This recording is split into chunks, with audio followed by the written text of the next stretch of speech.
What I tell people about cholesterol. Oh my God, what's your cholesterol? It's not fat in the food that causes heart disease. Cholesterol is not as important. I was really concerned about cholesterol. Nearly every single hormone in your body is derived from cholesterol. People taking statins, you're going to die of a heart attack. That's what I was taught. I was taught that meat and fat and cholesterol are really bad for you. Our problem is we've been so focused on cholesterol that we essentially ignore the rest of the picture. We have been eating red meat as a human species for exactly the same number of days as we've been drinking water. Is there a root cause of heart disease that you can simplify for people? When it comes to cholesterol, I try and get people to focus on. In today's video, we are going to talk about the true root cause of heart disease.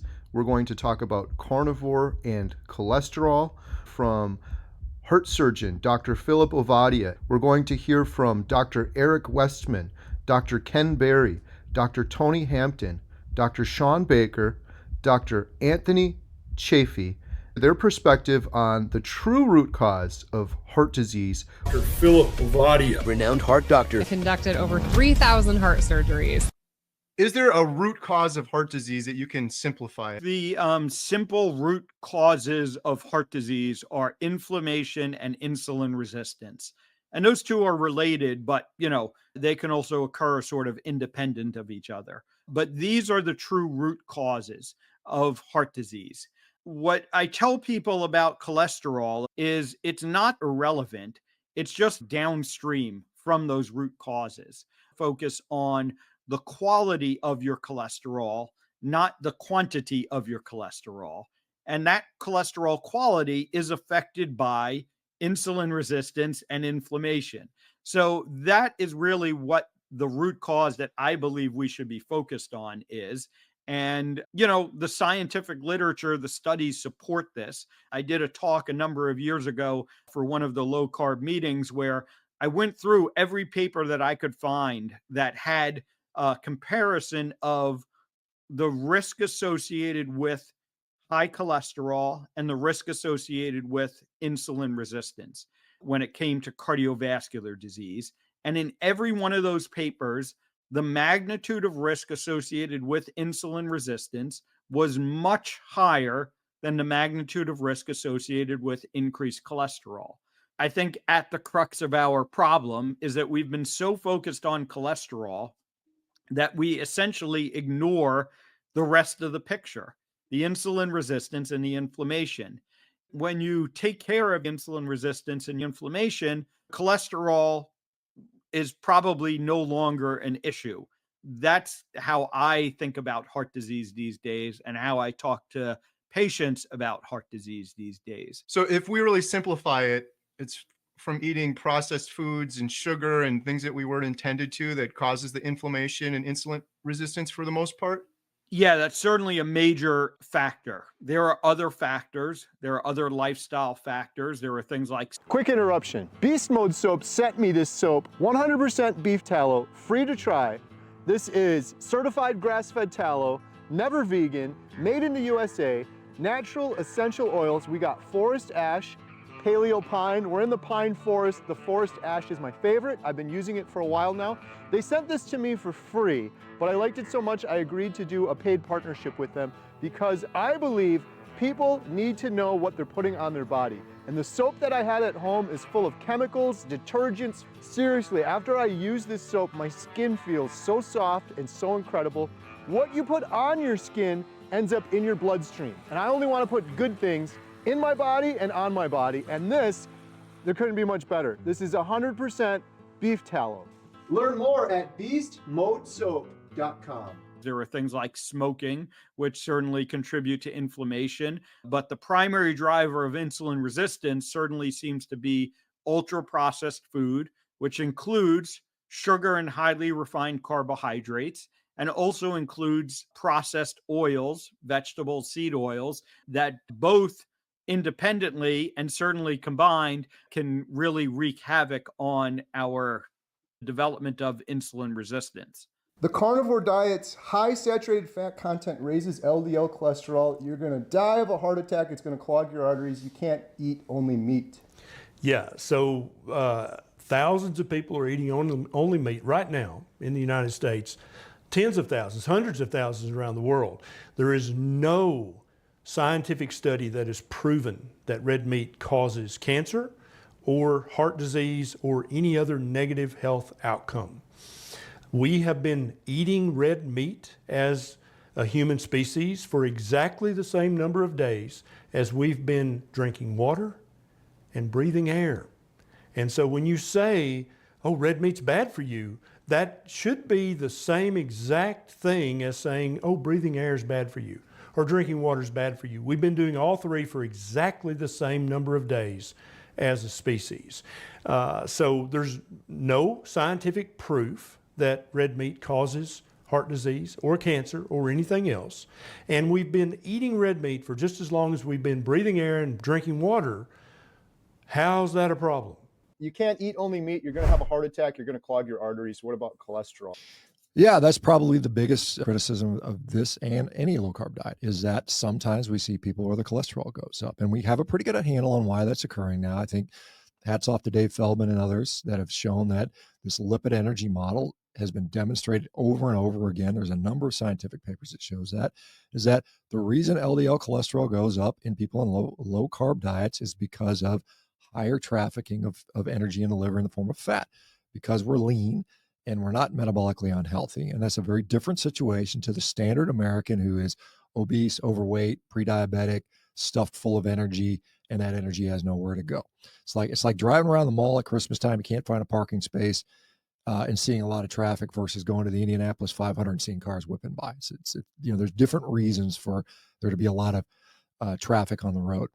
And so, I think my sort of advice at this point in 2025 is that if a carnivore or a ketogenic or a low carb diet has clearly improved your quality of life, reversed disease, made you better, but your cholesterol is high, there's a couple options. You can change your diet, which might set you right back to where you were, which might not be desirable, or modify it. And maybe you can bring it down a little bit by adding some carbohydrates, and maybe you still get the benefits. That's reasonable.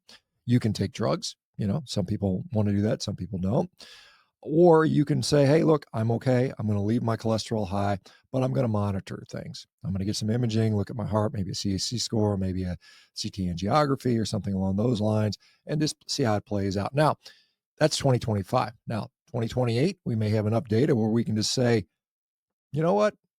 You're metabolically healthy, you're lean, ignore cholesterol. I don't know that we're there yet in 2025. I think there's more and more evidence that's getting us there.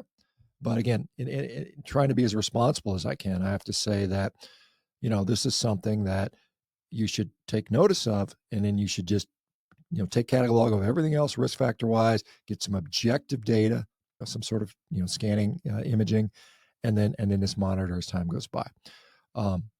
Again, 3-5 years from now, we might be able to say, hey, look, you're good to go. Don't worry about it.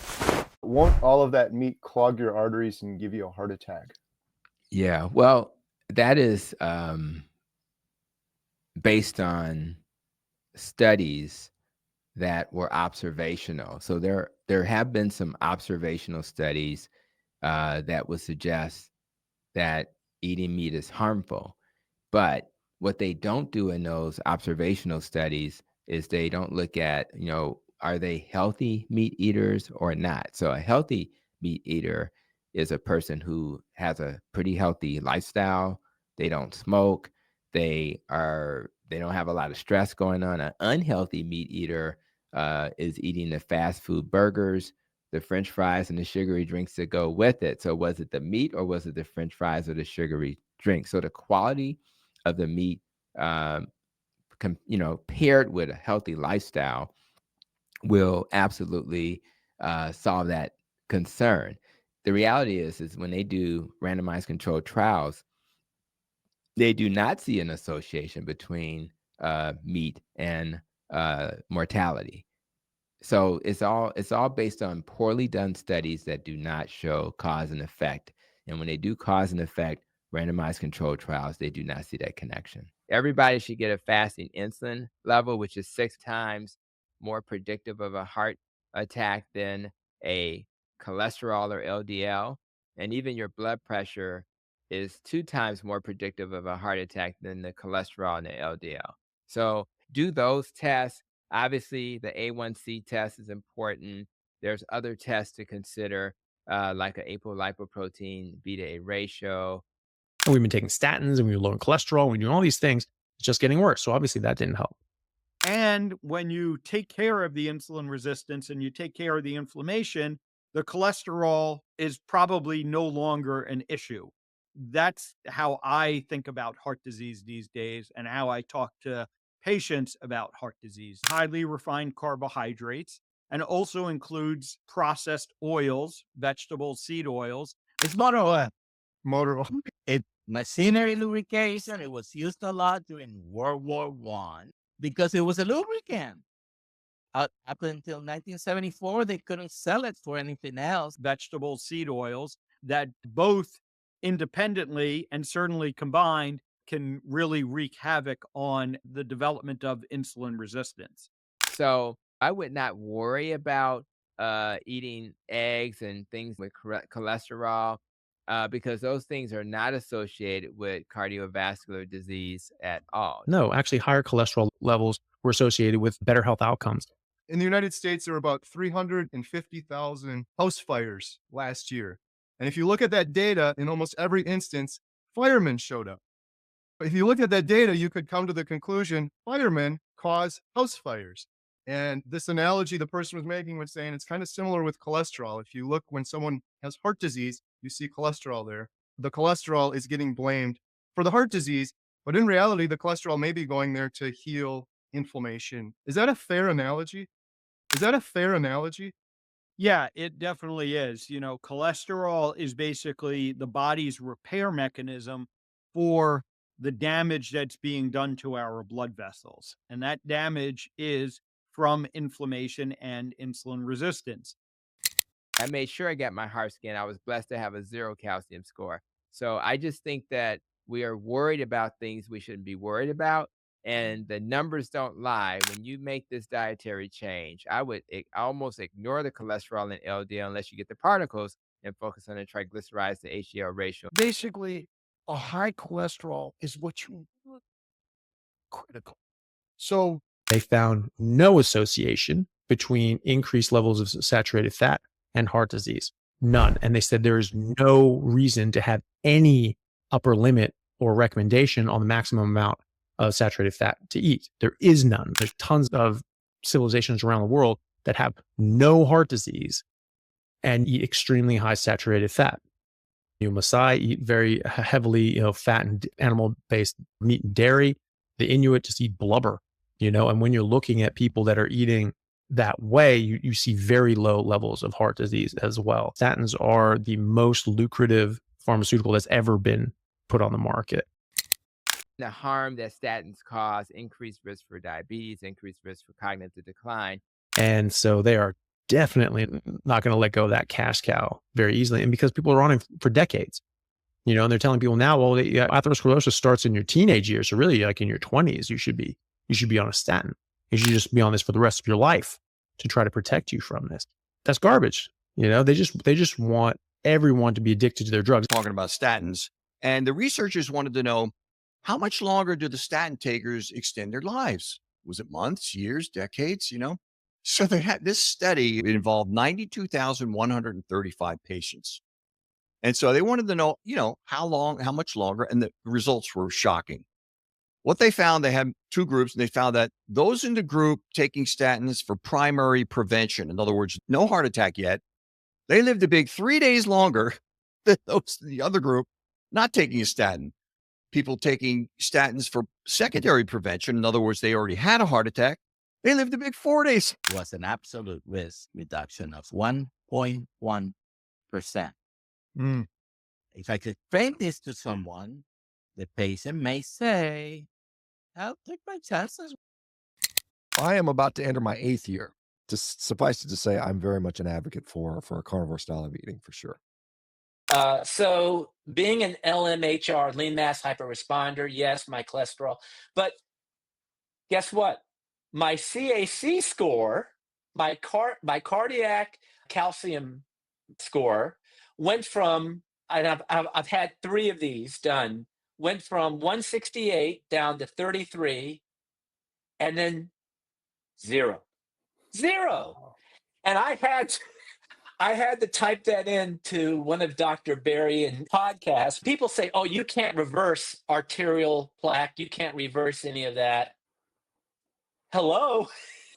My dad died of a coronary plaque occlusion, but that wasn't, causation and correlation. That wasn't the reason why that caused his heart attack.